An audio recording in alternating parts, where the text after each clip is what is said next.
Hey, thanks so much for joining us. We are so lucky to live in Arizona where we have tons of gorgeous golf courses. We all love to be out playing as much as possible, but sometimes when you're on the course, you notice some nagging pain. So we are joined by Dr. Ahmed to talk about some of the pain that golfers experience. Doctor, thank you for being here. Thank you, Kristen. So when a golfer comes in talking about some pain that they're experiencing, what could the underlying problems there be?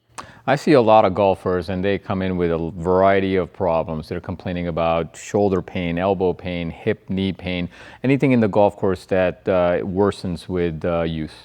And what are some of the problems that are causing those pains in those different areas? Depends on if it's acute or chronic, but a lot of the acute problems are bursitis, rotator cuff, or golfer's elbow. Some of the chronic ones are more leaning towards shoulder arthritis, hip arthritis, knee arthritis. And of course, we all try to use the ice and we try to use the ibuprofen and just pretend like we're going to be able to go back out and play without pain after doing that, but that's not always the case.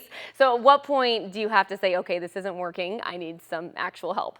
I don't disagree with trying something over the counter, but if you're suffering in pain, it's always better to have a diagnosis, come in and see me, and we can find a solution for you and get you out of pain and back to the golf course. So of course it does depend on the diagnosis, but what are some of those solutions?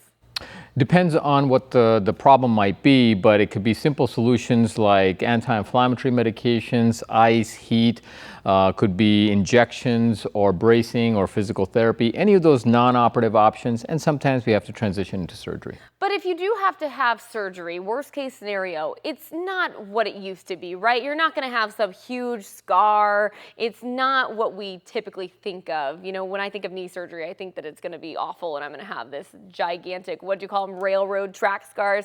That's not true anymore. At this point, things have changed quite a bit. Technology has improved. We use technology to do our replacements. We do robotics, 3D CT scans, things along those lines. Typically, we do minimally invasive surgery as well. We do arthroscopic surgery. All of this is for fast recovery and more cosmetic appearing scars as well. For our scars, we use technology there as well so that we don't have those railroad tracks like we talked about, no more staples. And faster recovery too, right? Fast recovery is what we're hoping for. All right, and then you can get back on the course as soon as possible. Doctor, thank you so much. Thank you very much, Kristen. Thank you for joining us. We'll see you next time.